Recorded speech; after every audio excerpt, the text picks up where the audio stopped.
Okay, I'll start. Thank you for chair. Good morning, ladies and gentlemen.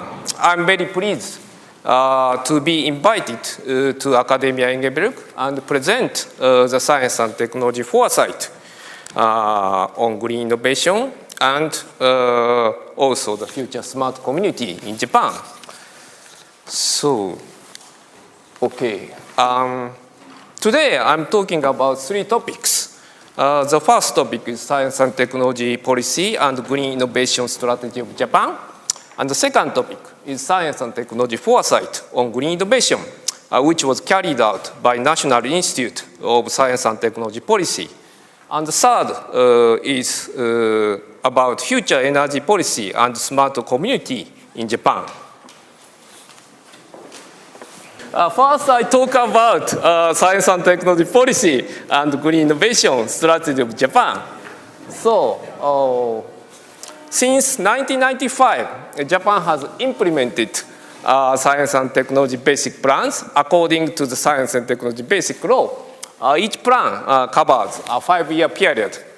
Since the inception of the second basic plan, we have strongly promoted prioritization of R&D investment and the doubling of competitive research funding and enhancement of industry, academia, government cooperation with some degree of success.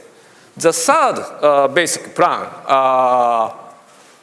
is here, is placed stronger emphasis on the role of wisdom, which means a shift from hard to soft in areas such as human resources and greater significance of individuals in institutions. The fourth basic plan started in August last year. Under this plan, two major innovations, green innovation and life innovation, and are expected to be strongly promoted, leading to creation of new markets and new jobs. Also emphasized in the fourth science and technology basic plan, promoting basic research and fostering the science and technology personnel. And the investment target for promotion of this basic plan is 25 trillion yen over 5 years. Okay, these figures are targets to be achieved by 2020 by creating new markets in green innovation. To attain these figures, we will undertake three major policy measures. Broaden the scope of power to be purchased only from solar power suppliers to include wind power, small and medium scale hydroelectric power, geothermal power, and biomass power in suppliers. So, and introduce the purchase of all renewable derived electric power through a feed-in tariff system. As I explain later, we have started this system since this July. Second is create a future city that has a city energy management system consisting of a combination of the smart grids, renewable energies, and the next generation vehicles. Third point is revitalize forests and forestry to achieve a timber self-sufficiency ratio over 50% in the next decade. When we look into the green innovation in detail, policies for low carbon supply are described like this in the new science and technology basic plan.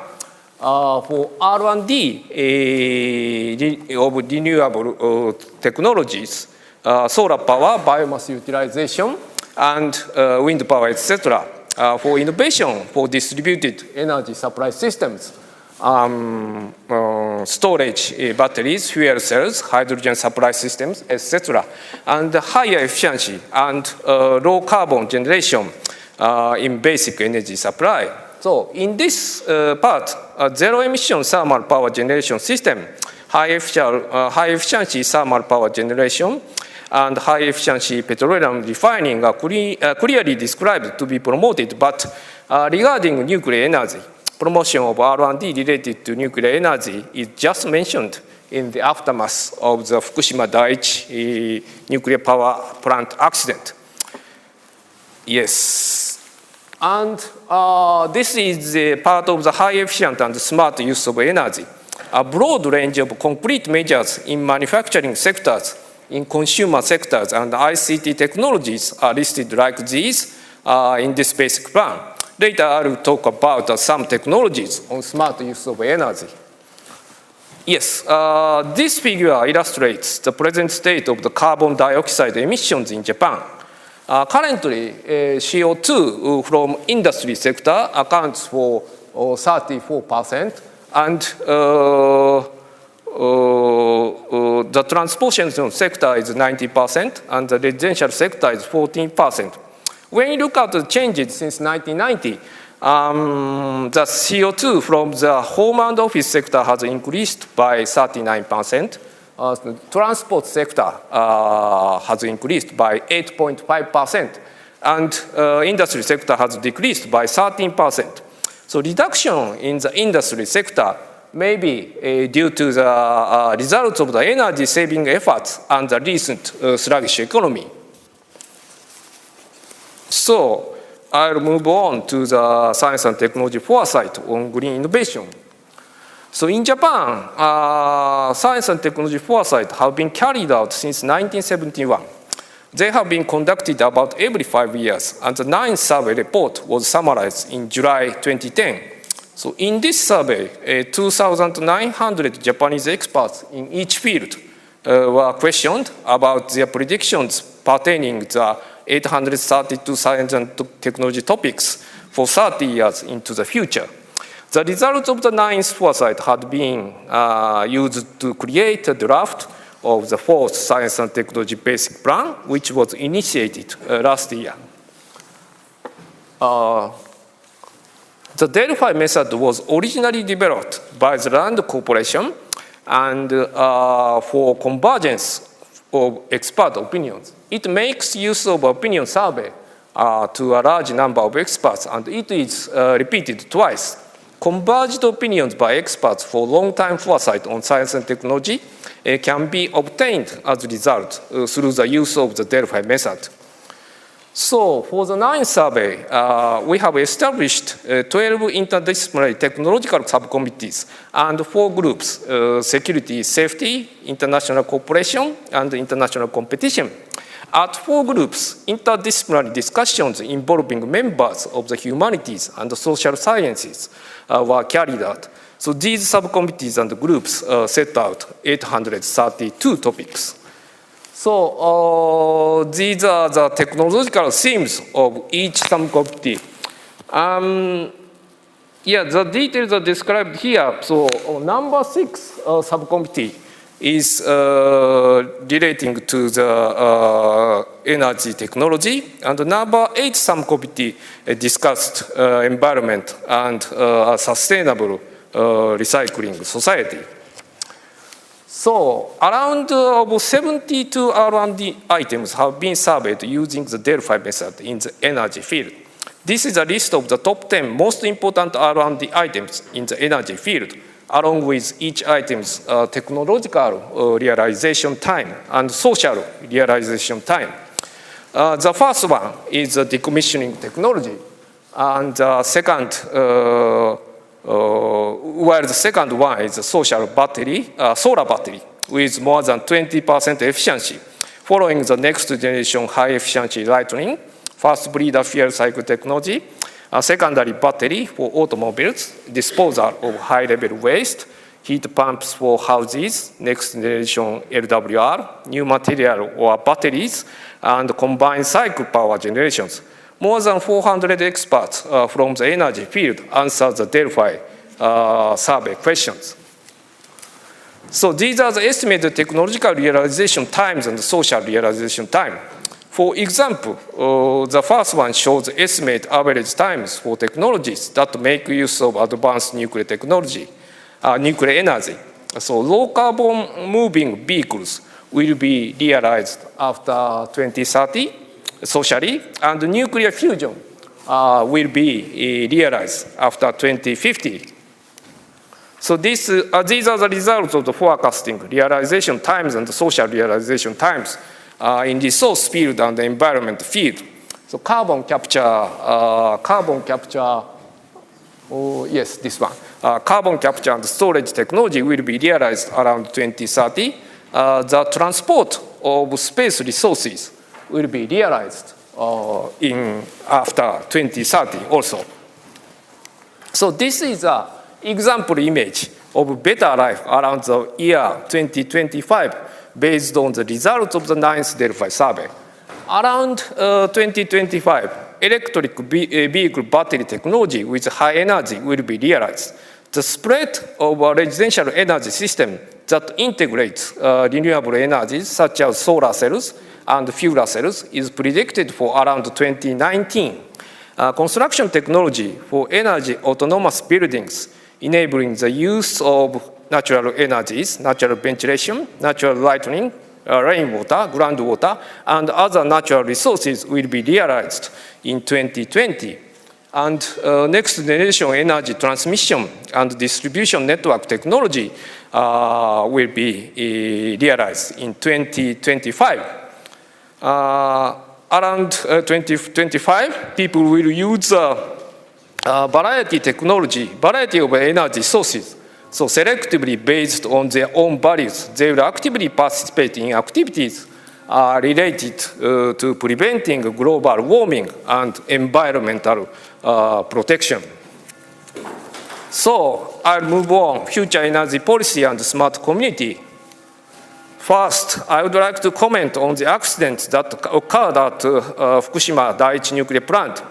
This photo shows a tsunami wave about to strike the Fukushima plant. The tsunami wave overflowed the breakwater of Fukushima #1 reactor power plant and destroyed the breakwater at 3 p.m. on March 11th last year. The breakwater was designed to withstand the tsunami up to 3 meters high, but this tsunami was actually 15 meters high. So eventually the emergency power unit was damaged by the tsunami. The cooling system stopped and meltdown of nuclear fuels took place as early as 11 p.m. On that day. So this photo was taken on the March 11th, 6 days later of the accident of last year, and shows the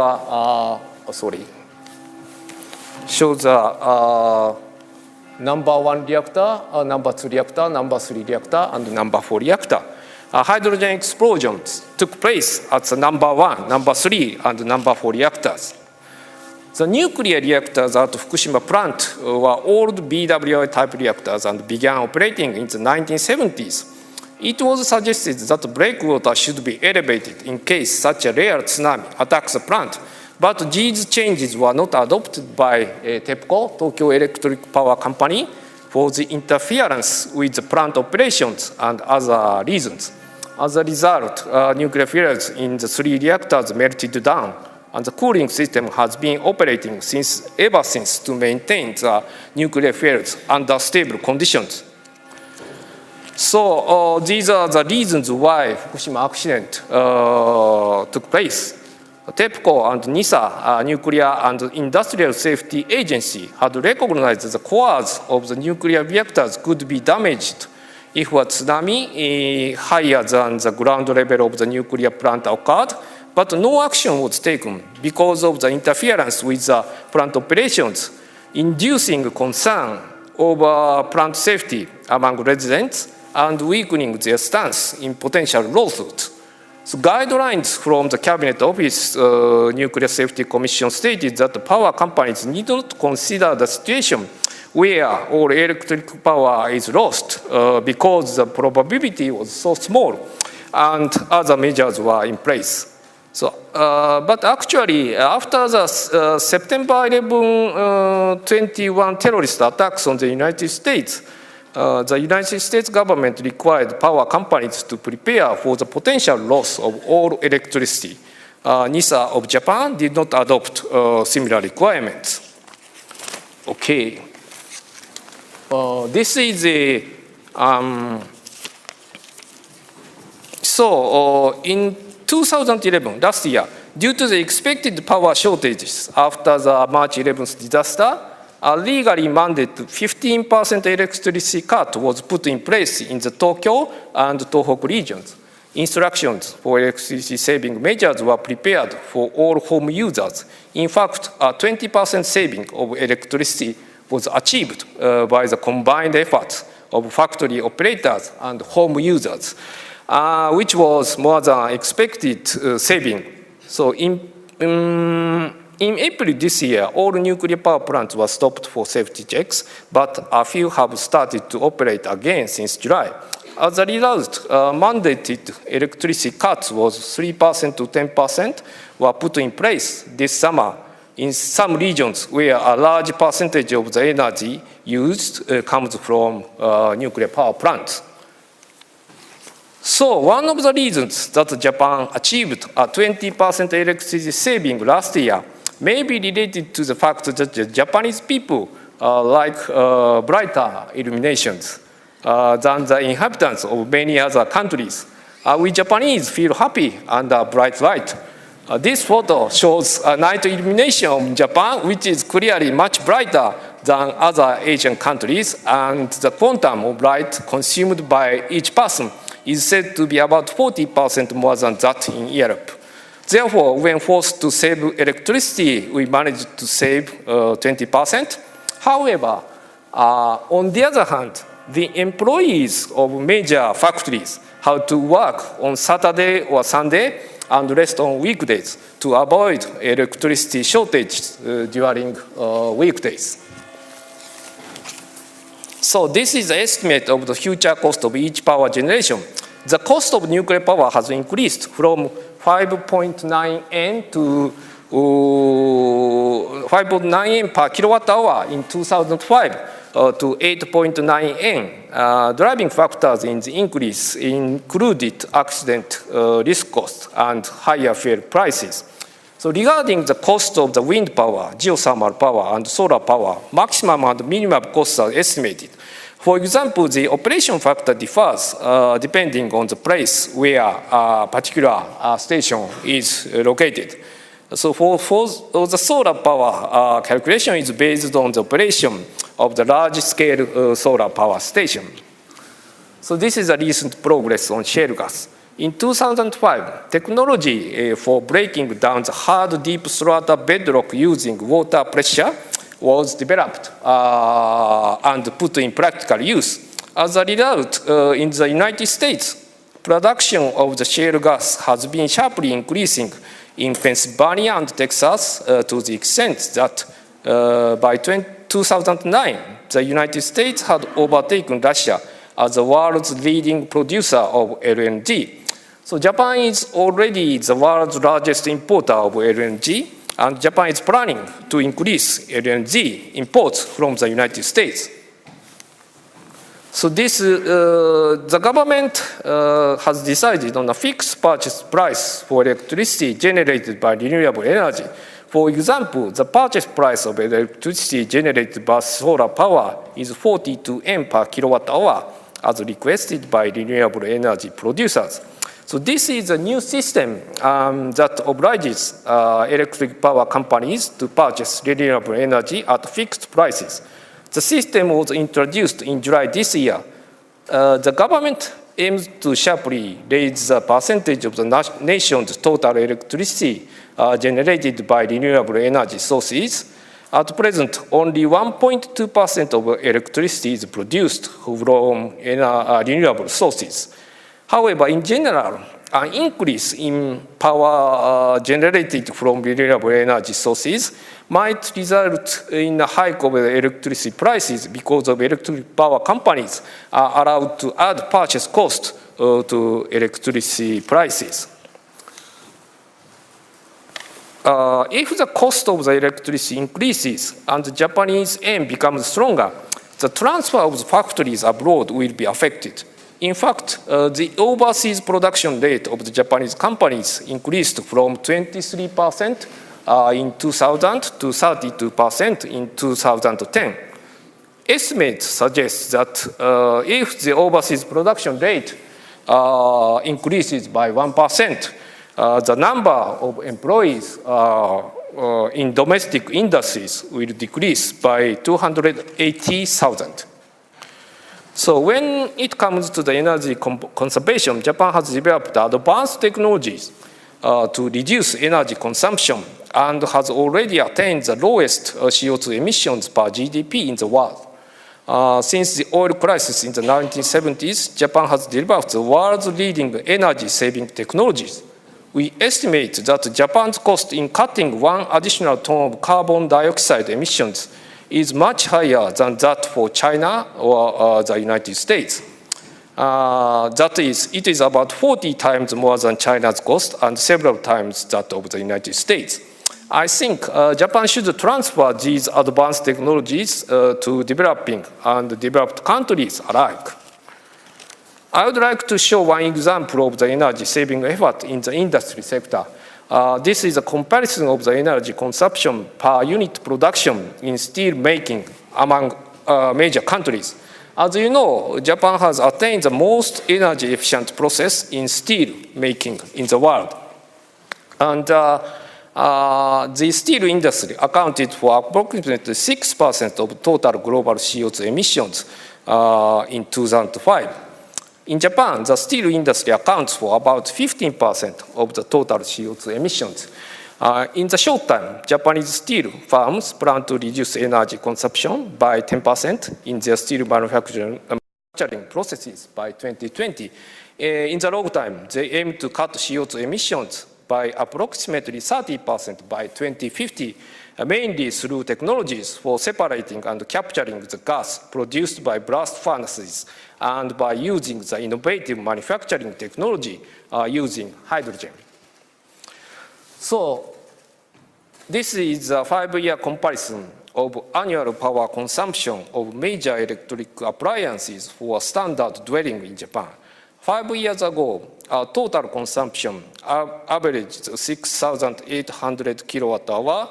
In the latest model of the electric appliances, that has decreased to 3,800 kilowatt hour, or around 56% of the earlier model. Okay, I'll move on to the smart city. Recently, the concept of the smart cities has begun attracting attention from a number of municipalities and industries. In a smart city, energy demand and supply are controlled by a data center called CEMS, Cluster Energy Management System.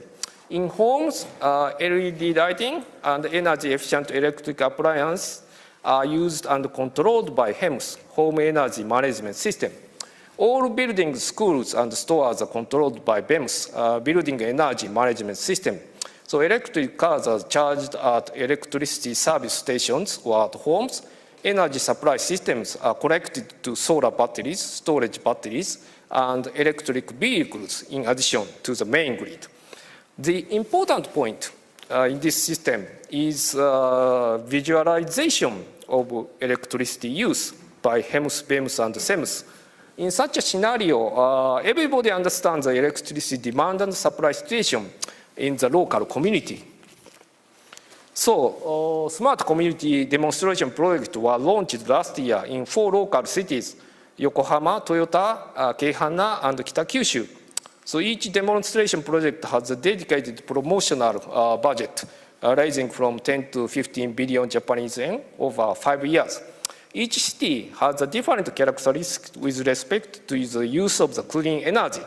They expect the research results from these demonstration projects will be utilized nationwide and will be shared with smart cities in Asia and other regions. So Kitakyushu is the most advanced smart city in Japan and is located in southern Japan. The city plans to carry out a wide range of the demonstrations in the areas of the communications, building, transportation, and lifestyle in order to make people realize about the smart use of electricity. Kitakyushu City and many major companies are participating in this project, which will expect 16 billion Japanese yen invested over 5 years. The basic concept is that each office and home participates in the project and considers the smart use of local energy. A smart meter is installed in each office and home, HEMS, BEMS, and FEMS control the optimal electricity usage in homes, businesses, and factories, respectively. These are connected to SEMS, Cluster Energy Management System, that optimizes the local use of energy. So this figure illustrates the progress of the project. Solar power and fuel cells utilize hydrogen generated by a steel manufacturing plant had been introduced in apartments, demonstration houses, and museums. Energy management systems are being introduced some homes, offices, and other buildings. The implementation of these systems is expanding now. So, smart meters are installed in many households and many companies, and a friendly robot was developed for use with a HEMS system. A dynamic pricing system has been introduced to save energy and involves three major actions. First point is predict power production by renewable energy and the consumption of electricity for the next day. Second point is increase the electricity price temporarily during hours when using electricity is discouraged due to the energy shortage. So during this time, the smart meter recommends raising the temperature controlled by air conditioners by 1 degree. Third point, cut the electricity price temporarily during the hours when using electricity is recommended due to the expected increase of power production of solar energy. So during this time, the smart meter recommends using a vacuum cleaner and a washing machine. I'll move on to Toyota City, where the headquarters of Toyota Motors is located. Toyota City is planning to build a smart community comprised of smart houses and new generation cars. Toyota is the main supporter of this demonstration project, and 26 other companies and organizations are involved in promotion of this project. So the project includes plans to reduce CO2 emissions generated by households and private cars, which have been increasing in recent systems. So it is difficult because the margin of the reduction of the CO2 is very large, but small emitters are widely distributed. Toyota has provided plug-in hybrid cars and electric vehicles to each home. So with the recommendation that these be recharged during the hours when electricity is low. So in addition, a point incentive system has been introduced. When there are surplus points, electricity should be used for recharging vehicles or for charging a storage battery. When the point balance is negative, it is recommended to use the electric power from the storage battery. So in this system, food and household goods can be bought at the market by using these accumulated points. So the following are some comments obtained by surveying the residents of the smart houses. The entire family has started taking measures to save energy. It was difficult at first, but we have deepened our understanding and interest since starting to use the system. So this system optimizes energy utilization, so we can work on saving energy without effort. In China, around 200 low-carbon cities are being developed. So these cities are known as Shontai-chan. I have visited 4 Chinese eco-cities this spring. They are slightly different from the Japanese smart communities. The main aim of these Chinese eco-cities is to attract eco-friendly industries and build apartments for residents who are interested in living in these cities. Advanced and green technologies have been adopted within a restricted area and are being developed as a showcase to attract people and industries. Tianjin and Zhaohuitian are the most developed eco-cities in China, and the advanced technologies adopted in these cities could be diffused to other eco-cities in China. Okay, let me summarize my presentation. We are now aiming to realize the kinds of the societies indicated here. Low carbon society, a new energy system society, advanced medical society, high education, and contribution for global problems. All are important for the Japanese future. So in order to realize these societies, I think we should have 3 future directions to be focused for science and technology. And the first point is basic research, and the second is development of advanced technology with international competitiveness. And the third is contribution to solutions for global problems. In addition to conducting these research and development, I would like to emphasize that we need to foster and science and technology resources according to these directions. Okay, thank you for your attention.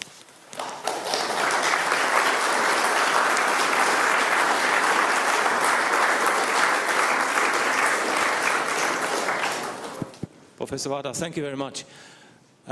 You showed this interesting discrepancy between the technological achievement time and the sociological achievement time. Could you comment on this? Do you think that time in the sense of energy conservation was shortened after the Fukushima event, or would it have been the same without it? Yeah, absolutely. A good question. And the Fukushima accident has greatly affected to the Japanese energy policy.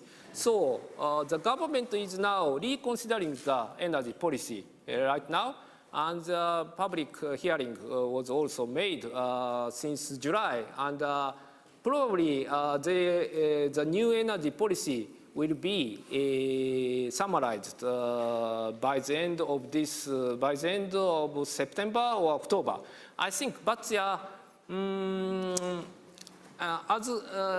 in fact, that Japanese people, many of the Japanese people are considering the zero nuclear option in the near future.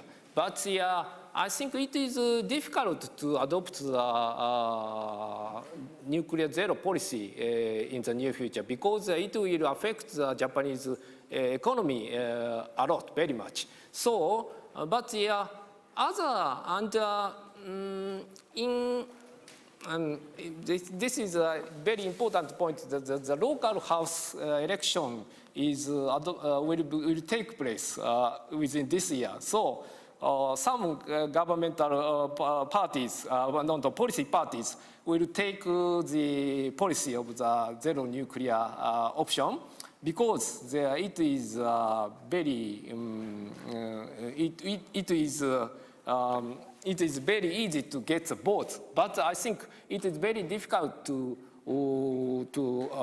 adopt that policy. So we are considering again the nuclear energy policy and other energy policy. But generally moving is to, we are, in the long term, we are aiming at the no nuclear energy, but we are advancing the renewable energy, solar power and wind power in general. So this is a survey of the Delphi survey. So it is conducted 2 years ago. So it was decided. But next Delphi survey will be surveyed in 2 years. Probably the change will take place at that place.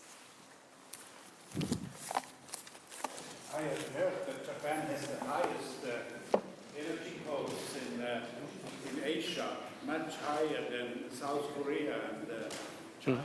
Mm-hmm. How does it influence the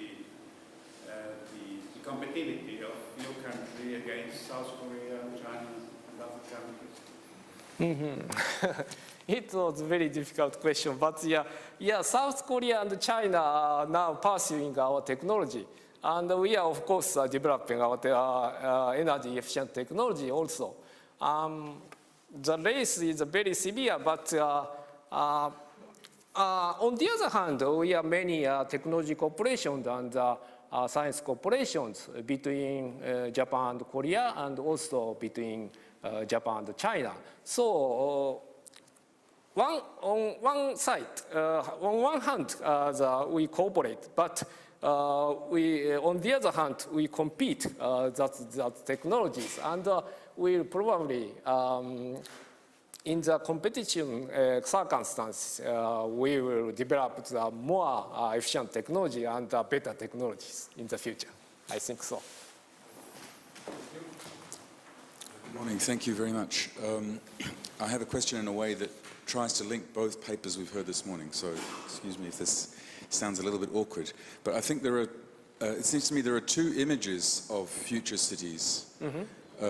One is the image that you presented, which is a smart city. Mm-hmm. And in a way, cities are already smart. Urbanists know to think about cities as being smart. So you must be suggesting there's some other kind of intelligence that you bring to cities. And the diagram that struck me as most powerful was a central diagram where you had schools and universities and health centers in a circle, each one with a photovoltaic cell, each one its own energy unit, but centrally controlled by a data center. Yeah. And the other image I had in mind was the image that Dieter Leppler presented this morning, which is an urban archipelago. Now I'm wondering what's the relationship in a way, because the archipelago suggests a loose relationship between centers, and your image suggests a highly centralized notion of smartness. Yeah. And I'm wondering, and my preference is the archipelago, because I think in a way multiple sources of energies means a distributed form of infrastructure, a distributed form of governance, and not a centralized kind of intelligence. Yeah. So I'm wondering how you respond to that, and also I'd be interested to know what deeply. Actually, if we control the total energy system in Japanese archipelago, it is not so easy, because sending the electricity by the wire will have a loss of the electricity. And also the east part of Japan is a 50 cycle of the electricity. And western part of Japan is has a 60 cycle per second for the electricity, because one technology is induced from Japan and one technology is induced from the United States. So it is very difficult to convert a cycle of the electricity. So I think local cities, which is confined to some area, and they attain or aim the smart use of technology. It's a realistic option, I think. There's one last question on this side. I enjoyed very much how you demonstrated that the Japanese society is starting to create a culture where energy is spared without blocking technological developments. I think this is a very important item. Secondly, my question is, could you already reduce the total energy consumption in Japan, or at least slow down the increase? You mean we have already reviewed the consumption of the energy system? Yes, we have reviewed. So the curve doesn't go up like this, it's stable.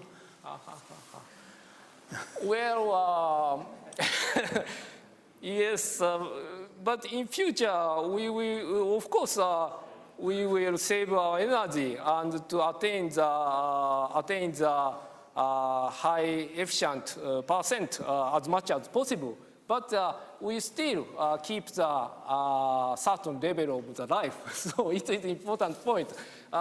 If we don't use the air conditioners, we don't use electricity, but it is intolerable for the Japanese summer. So it is a very difficult compromise between the electricity and the easiness of the life. I think so.